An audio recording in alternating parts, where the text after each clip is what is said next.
Carina Soares Cunha é uma das vencedoras do Prémio L'Oréal para as Mulheres na Ciência, é neurobiologista e estuda o cérebro, o núcleo accumbens, o centro do prazer. No que é que se havia de meter com o seu estudo? Começo-lhe a oferecer um cafezinho, apesar do adiantado da hora. Aceita? Claro que sim.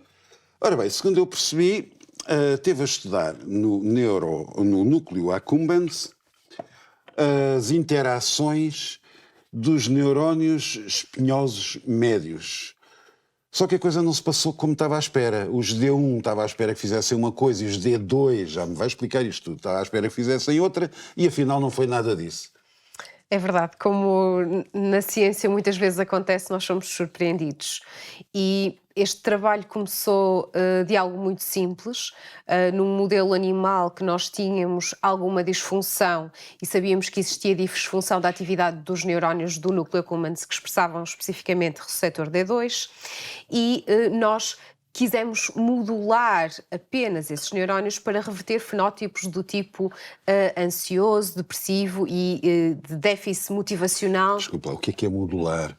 Modular, Dá a explicar? alterar a atividade que estes neurónios tinham basalmente, não é? Numa situação fisiológica que no contexto deste modelo estava disfuncional. Nós tínhamos feito estudos de atividade neuronal nesta região do cérebro e vimos que havia disfunção. Para além disso, também fizemos estudos moleculares para perceber que havia alterações de expressão deste receptor D2. O receptor D2 é um receptor de dopamina, ok? Só para contextualizar.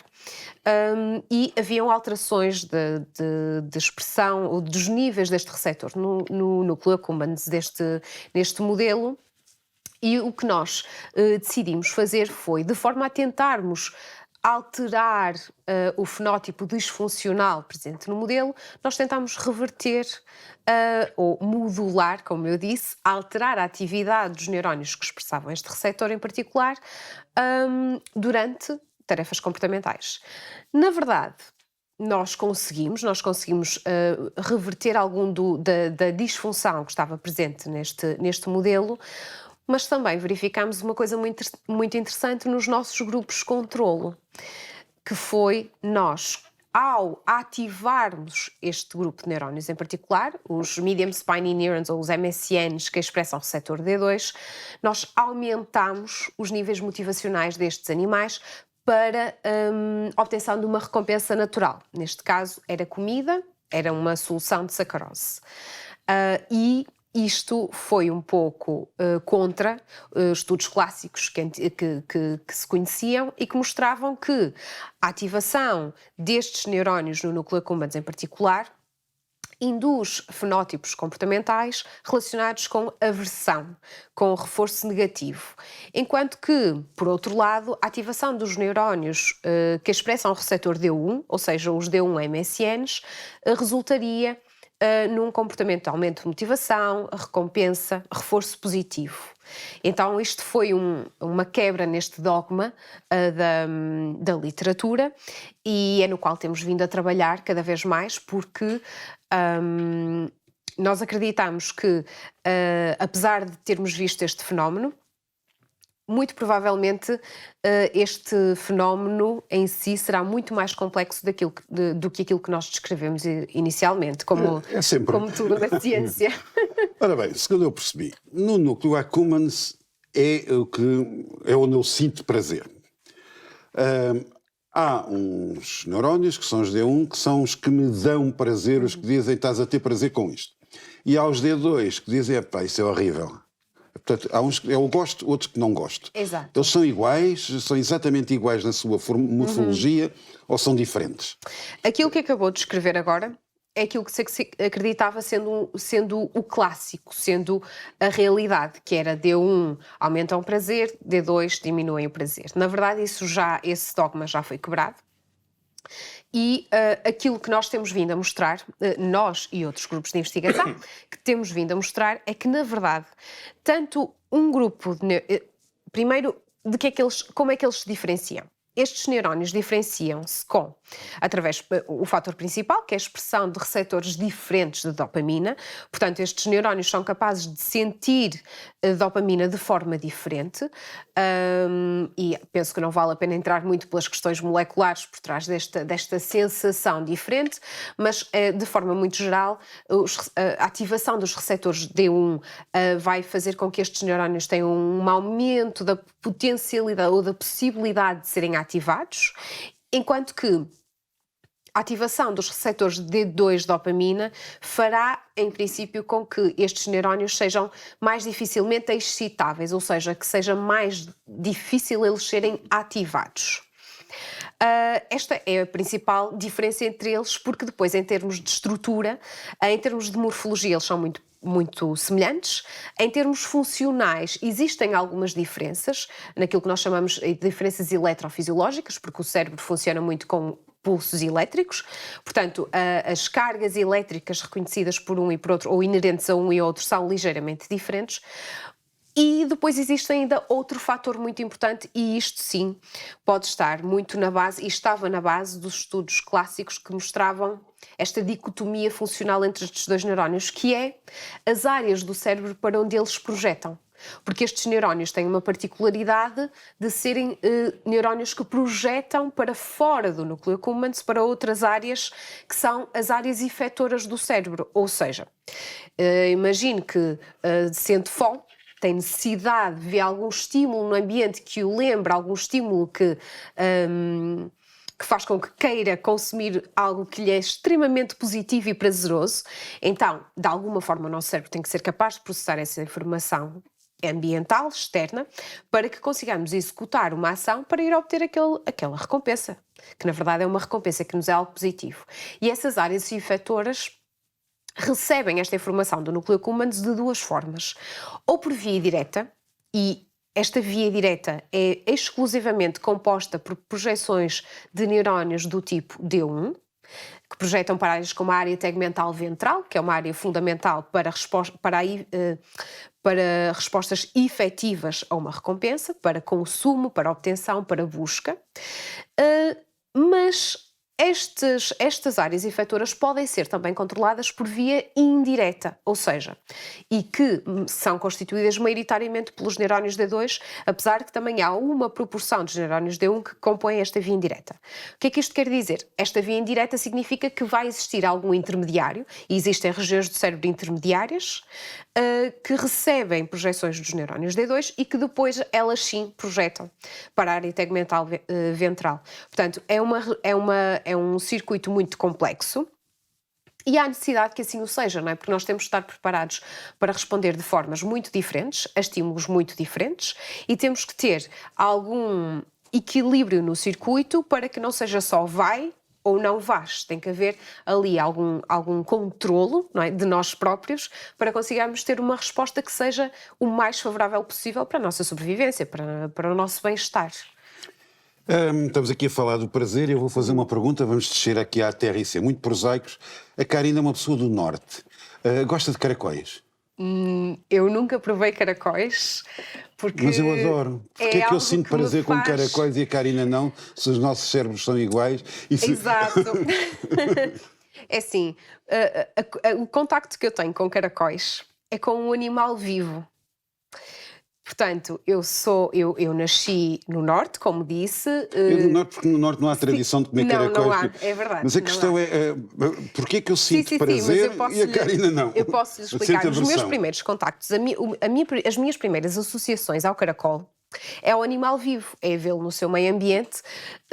E para mim tudo bem se ele estiver ali e eu estiver aqui, porque em termos da sua forma de ser, e que eu aprendi na escola também, e a sua formação e a sua anatomia, ainda assim eu ver o animal vivo e a circular à minha volta, na verdade, faz-me ter um sentimento que é negativo para com o animal. Portanto, depois, o meu contexto é um contexto que eu gerei, que o meu cérebro gerou de um contexto negativo e um pouco aversivo àquela estrutura. E então, esse meu contexto faz com que eu tenha uma ligeira aversão até a experimentar o prato do qual falam maravilhas.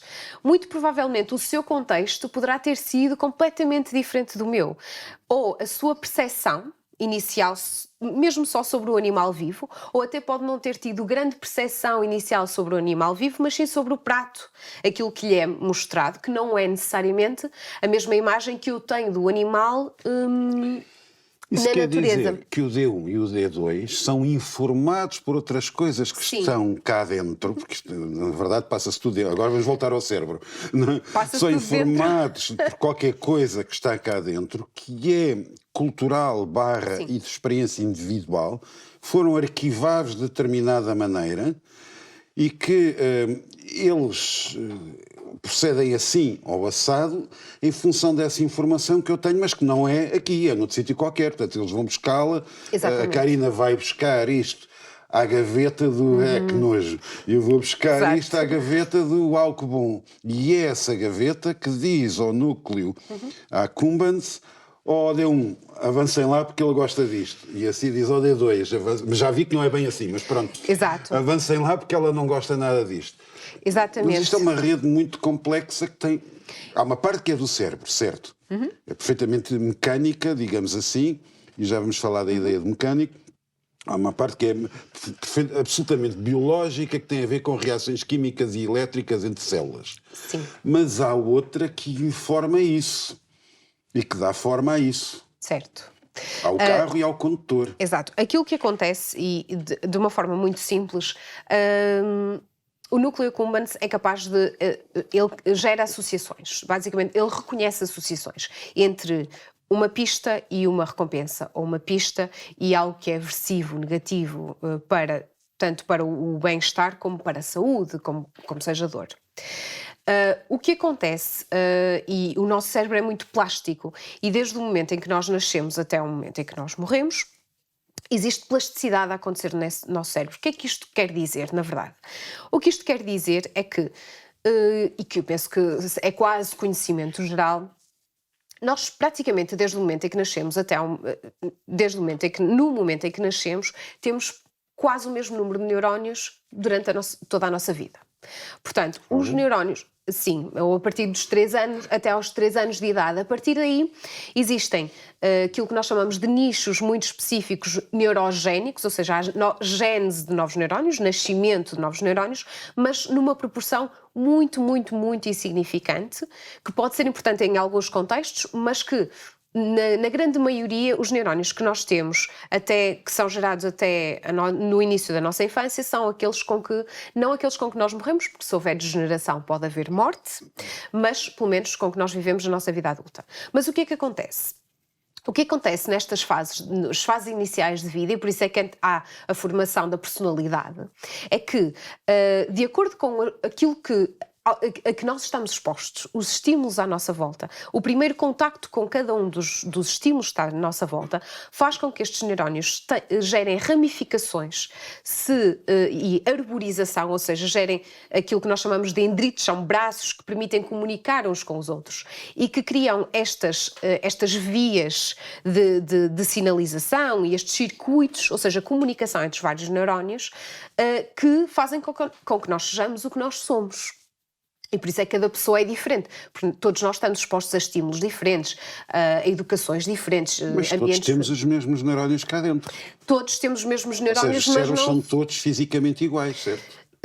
Estruturalmente são todos iguais, nós temos todas as mesmas áreas do cérebro, no entanto, as conexões que são feitas, ou a quantidade de conexões que são feitas entre elas, podem divergir e divergem. Está-me a dizer que um músico tem conexões diferentes de um serralheiro mecânico, por exemplo? Sim, e relativamente à música, até existem estudos que mostram como é que está ativado o cérebro de um músico ou de uma pessoa que não é música, enquanto ensaia, enquanto treina e vê-se, é possível ver-se, através de estudos de imagiologia, principalmente, através de ressonância magnética, que existem estas pessoas, ou pessoas que são especializadas numa determinada tarefa, que exige, no caso do músico, atenção, capacidade manual, não é?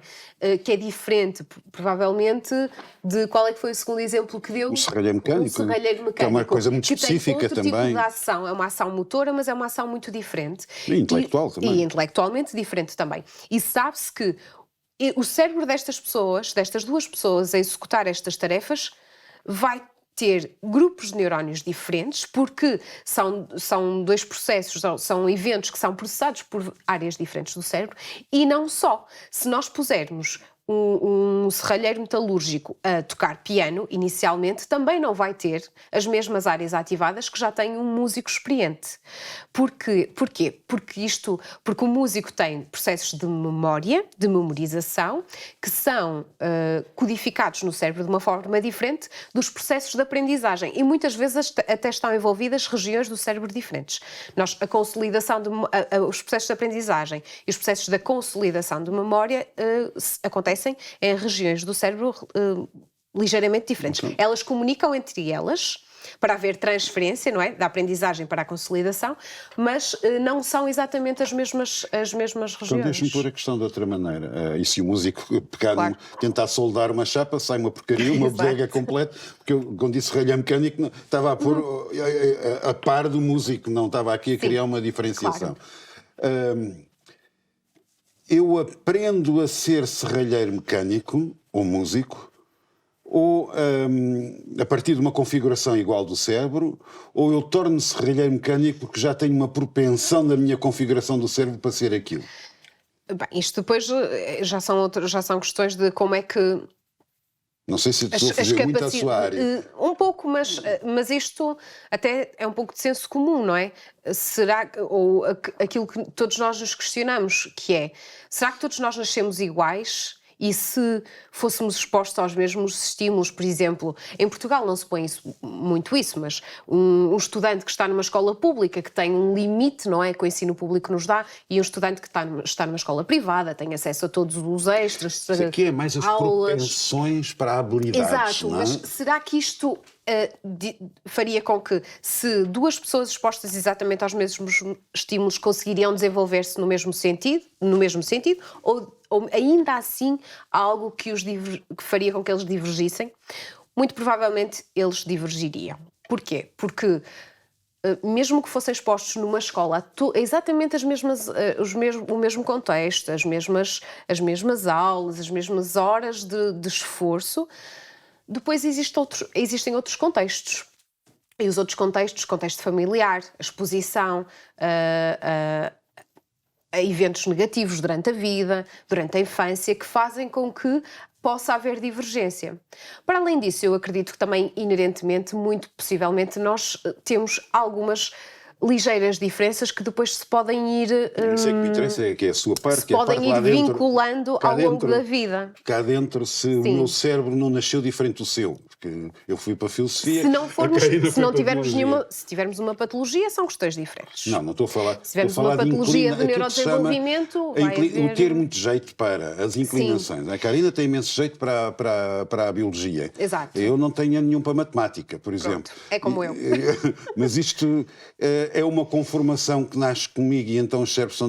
Independentemente dos estímulos e dessa parte toda behaviorista e dos meios, se já estou formatado assim cá dentro, na composição neurónica. Eu acredito que ao nascer, não estamos formatados a um nível tão pormenorizado.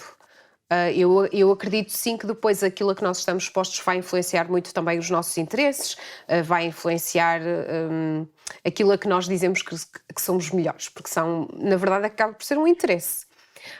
Mas claro que isto olhando de forma muito cega, mas claro que acredito que existem algumas diferenças logo inerentes que vão fazer com que depois, ao longo da vida, se venham a vincular mais e façam com que eu goste de biologia, mas que você não gosta de matemática. Pronto. Vamos voltar aqui ao prazer. Exato. Que é um ótimo tema. É engraçado porque eu li os papers que me enviou e a semântica que usa nunca diz prazer, diz recompensa. A recompensa enquanto que o prazer tem uma dimensão, isto não é só linguística, é o sentido das palavras. Tem uma dimensão que vale por si, a recompensa quer dizer que é de algo que me é dado e que eu gosto ou não gosto. E depois fala de 3 fatores da recompensa: comida, sexo e interação social. E é curioso que, sobretudo no sexo e na interação social, isto é muito evidente. O sexo está sempre relacionado com uma coisa abstrata chamada amor. E a interação social está com coisas ainda mais complicadas, que é a política, a lei, costumes, cultura. E mesmo a comida, que é o que nos distingue do resto da natureza, nós já trabalhamos imensa comida, ou seja, já o nosso estômago não aceita a mesma comida que os animais que a comem viva, com pelos e tudo. Nós trabalhamos. Isso quer dizer que nós já estamos... trabalha com palavras que depois, na verdade, são utilizadas como base para outras coisas. Certo. Mais conceptuais. Lá está, porque a sua explicação de comida, sexo e interação social são conceitos sociais. A forma como nós interpretamos, quando eu escrevo aí comida, sexo e interação sociais, são necessidades biológicas para a sobrevivência e a propagação do indivíduo, que são coisas ligeiramente diferentes. Nós necessitamos de comer para sobreviver, nós necessitamos de sexo para propagar, senão extinguimos-nos, e precisamos... Há quem diga que é para isso que vivemos, é para a continuação da espécie. Exato, exatamente, se pensarmos na base, é isso. E a interação social, porque nós temos hierarquias sociais e não somos os únicos seres vivos que têm. Existem muitos mamíferos que têm hierarquias sociais que são extremamente importantes também para a sua sobrevivência, por uma questão de interajuda. E é nessa base que nós falamos nestes 3 conceitos, que pode parecer um bocadinho estranho de serem tão diferentes, mas na verdade todos eles são recompensas, não é? Ou seja, e quando eu falo de recompensa, pode ser algo efetivamente objeto, como a comida, mas pode também ser algo que é necessário, que nos é favorável. E tanto a interação social como comer quando temos fome, como o sexo, são-nos favoráveis para a nossa sobrevivência, para a nossa propagação. O contexto é esse, não é um contexto tão filosófico, mas é um contexto de necessidades biológicas. Mas lá está, precisamente o bicho, o Homo sapiens, teve a necessidade de cobrir, vamos falar, por exemplo, do sexo, que é o mais dramático de todos, teve a necessidade de cobrir isto com toda uma série de regras, de políticas, precisamente, às vezes inconscientemente, para evitar, como é que se chama, o incesto, a diminuição do parque... Do parque biológico genético, não é? E é curioso, quanto mais primitivo ou selvagem, no sentido que vive na selva, é uma sociedade, mais complexas são as regras. Exato. Coisa que os animais não precisaram, mas nós precisamos de ter... Está a olhar para o gato que anda aqui, a ver se salta para a mesa. Olha, a ver como na entrevista anterior. É o dono da casa, faz o que quer. Ou seja, o ser humano teve que criar, ao contrário dos outros animais, regras muito sólidas e muito complexas para a interação sexual. Que mais? Sim. Que geram atrações e repulsas. Sim, mas aquilo que acabou de explicar são construtos sociais que vão... Mas que estão dentro do meu cérebro. E que, Claro, não, que vão para além da biologia, que era o que eu ia dizer a seguir, e que foram construídos ao longo do nosso desenvolvimento do Homo sapiens para Homo sapiens sapiens, e gerou-se esta hierarquia que nos diz que a monogamia é aquilo que deve ser, é o correto na sociedade. Monogamia não diria tanto, mas o incesto, por exemplo, o incesto é uma coisa que desde... Não há memória do incesto nunca ter sido criminalizado e horrorizado. Para as mulheres. Qualquer relação entre pais e filhos é desde o princípio, todos os registros que há desde o princípio dos tempos, uma coisa má. Vista como má. Portanto, havia claramente, antes de se conhecerem os genes e isso tudo, havia claramente a noção que aquilo era nocivo para a propagação da espécie, se quiser. Sim, e é. Mas como diz, Nós construtos sabemos que é. sociais, a mim que estou a falar com uma bióloga, com uma neurobióloga, o que me interessa é como é que isto depois está lá dentro, como é que isto se fixa, como é que isto interage cá dentro.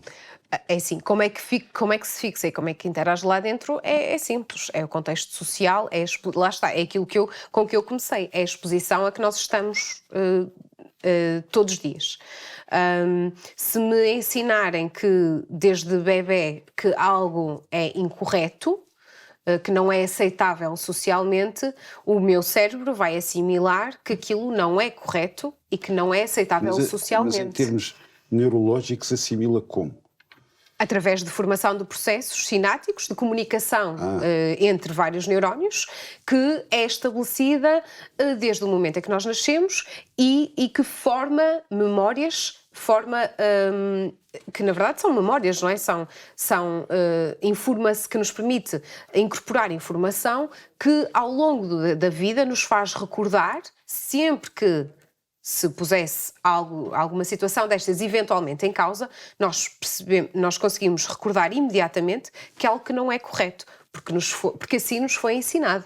Como é óbvio, é a diferença entre nós e os animais, não é? Que estes construtos não lhes são comunicados, portanto, para eles nada disto faria sentido, não é? Porque eles não processam, eles não recebem essa informação do ambiente e dos seus pares.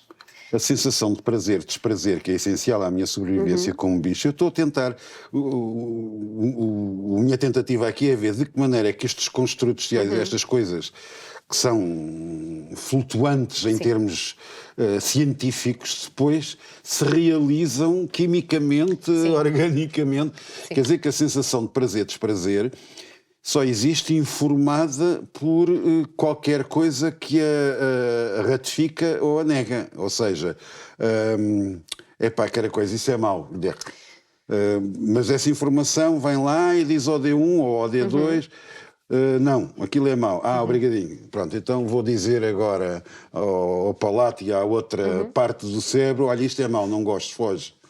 Exato. O que é que acontece? Nós temos, e aqui se calhar convém também fazer a distinção, nós temos uma resposta que é uma resposta inata, ou seja, é a nossa resposta à primeira vez que contactamos com um estímulo, seja ele qual for. A primeira vez que provamos café, nós vamos definir se gostamos ou não, porque as nossas papilas gustativas vão reagir de uma certa forma e as minhas são diferentes das suas, por isso é que eu posso gostar de comer coisas que não gostar de caracóis, não sei, nunca provei. Desculpa interromper, está a tocar com uma área muito engraçada. Há 3 coisas que se testa da primeira vez. É o primeiro cigarro, o primeiro copo de vinho e o primeiro café. São horríveis da primeira vez. Exato, mas aí vem o que eu ia dizer a seguir. Essa é a resposta inata. E depois nós podemos optar, se assim for possível, de voltar a expor-nos ao mesmo estímulo ou não. Muitas vezes exato. Muitas vezes está fora do nosso controle. Nós voltarmos a estar expostos a estímulos, porque há estímulos naturais que estão à nossa volta.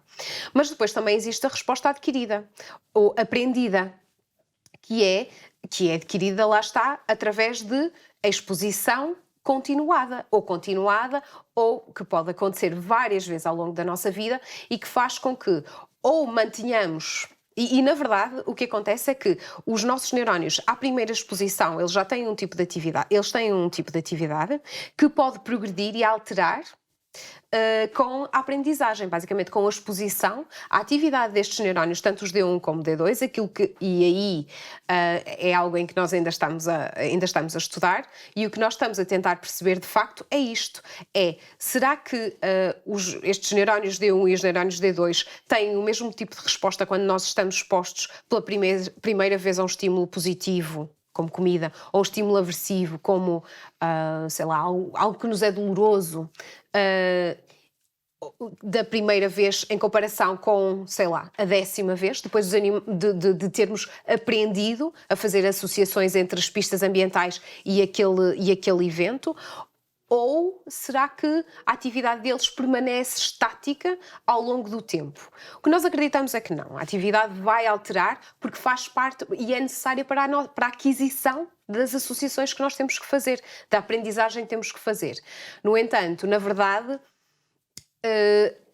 isto ainda não está provado e na verdade é aí que nós estamos a trabalhar. É nesse contexto que nós estamos a trabalhar. Há uma coisa também que isto agora que é mesmo muito filosófico, tem a ver com os modelos de construção. Aqui há umas semanas tive aqui uma professora de física, de física ao nível do átomo, da energia atómica, muito efervescente, e a conversa foi suscitada a partir de um artigo que saiu numa revista a dizer que provavelmente aquele modelo que eles chamam Standard Model, já não é assim que as coisas funcionam. E eu lembro-me sempre da grande façanha do Galileu, que é dizer que afinal não é o Sol que anda à volta da Terra, é a Terra que anda à volta do Sol. E é engraçado que o cérebro ainda é tão estranho, mas as primeiras ideias do cérebro, século XIX, tinham a ver com os modelos industriais na altura. O cérebro como um conjunto mecânico de engrenagens e não sei o quê, tudo aqui a articular-se. Era esse o modelo para o funcionamento cerebral. Agora, com as indústrias informáticas, vê-se o cérebro como um conjunto em rede, ou seja, vai-se buscar modelos fora do cérebro em si, para tentar... mas ou outras áreas. Este diferente entre o D1 e o D2, será que põe em causa, porque parece que afinal isto já não é assim por áreas de uma maneira tão estável como se dizia há 10, 15 anos. Põe em causa este modelo e que sem que encontrar outro modelo de funcionamento já não é por áreas, em comunicação, é outra coisa, porque é sempre muito mais complicado do que isso, não é? Assim, o modelo de funcionamento por áreas, eu acho que vai estar sempre lá. Porque lá está, é intocável, é inquestionável a existência de áreas diferentes no cérebro, por terem estruturas efetivamente diferentes, que essas são as fáceis, não é? É fácil para nós conseguirmos identificá-las, como por exemplo o hipocampo, é uma estrutura diferente no seu formato, é uma estrutura diferente, o cerebelo é uma estrutura no seu formato muito diferente, portanto é fácil olhar para um livro de anatomia e identificar essas áreas. Muitas das outras, a sua identificação veio através de estudos funcionais, ou seja, elas estão ativadas em relação a que evento? Memória, aprendizagem, exposição a estímulos, a comida, e vai-se percebendo, de acordo com a sua função, se existem ali nichos ou grupos de neurónios que estão numa certa região, que estão naquela, mas que eventualmente poderiam estar noutra qualquer, e que exercem uma determinada, em conjunto, exercem uma determinada função. Nós aqui não estamos a querer dizer que o núcleo accumbens não é o que é e os neurónios D1 e D2 não faz sentido a sua existência. Tem que fazer. E mesmo quando nós falamos em termos ido um pouco contra aquilo que estava descrito e os neurónios D2 terem um papel relevante, por exemplo, para codificação de recompensa e de reforço positivo, isto é dito de forma um pouco ligeira, porque, na verdade, muito provavelmente, aquilo que nós achamos que vamos encontrar são processos muito mais complexos do que aquilo que originalmente se prevê. Porque um processo simples seria chegar lá e matar os neurónios todos, não é? D2 todos, e ver qual é que é o resultado. Mas isso, em termos funcionais, não é correlacionável, porque um neurónio, como acho que todos devemos imaginar, não está constantemente ativo, não está constantemente inibido. Portanto, o que nós acreditamos é que existem transientes de atividade destes neurónios que são necessários ocorrer em fases diferentes da aprendizagem, até dentro do mesmo momento de aprendizagem. Nós, quando estamos expostos a um estímulo, existem várias coisas a acontecer no nosso cérebro.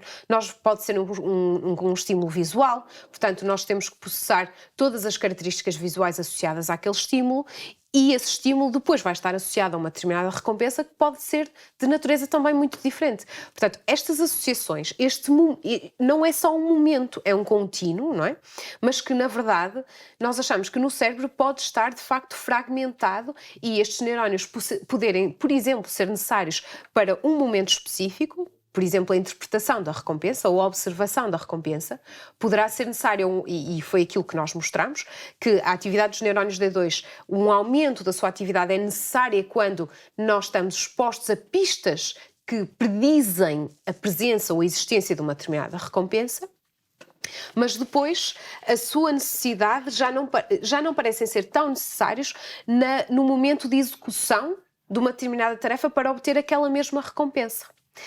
Portanto, nós acreditamos que, na verdade, aquilo que está a acontecer são várias fases de a necessidade de aumento da atividade e silenciamento destes grupos de neurónios, e não só no núcleo accumbens, mas também em todas as áreas do cérebro, que no seu todo funcionam para nos permitir termos uma resposta adequada àquilo que está à nossa frente, ao que nos rodeia, aos estímulos que nos rodeiam. E é um pouco este o nosso conceito e o nosso entendimento, em que nós eu não acredito que vá deixar de ser necessária a atividade de uns ou deixar de ser necessária a atividade de outros, por exemplo, em aversão, no caso dos neurónios D2, que era aquilo que se acreditava inicialmente. Eu acredito que também eles serão importantes para contextos de aversão, mas podem não ser necessários para todo o contexto, a sua atividade, mas para momentos específicos em que estas associações estão a acontecer. Sabe o que mais? Foi um prazer falar consigo. Igualmente. Muito obrigada. Muito obrigada. E isto, arranhámos a superfície, havia muito mais, só neste bocadinho havia muito mais para dizer.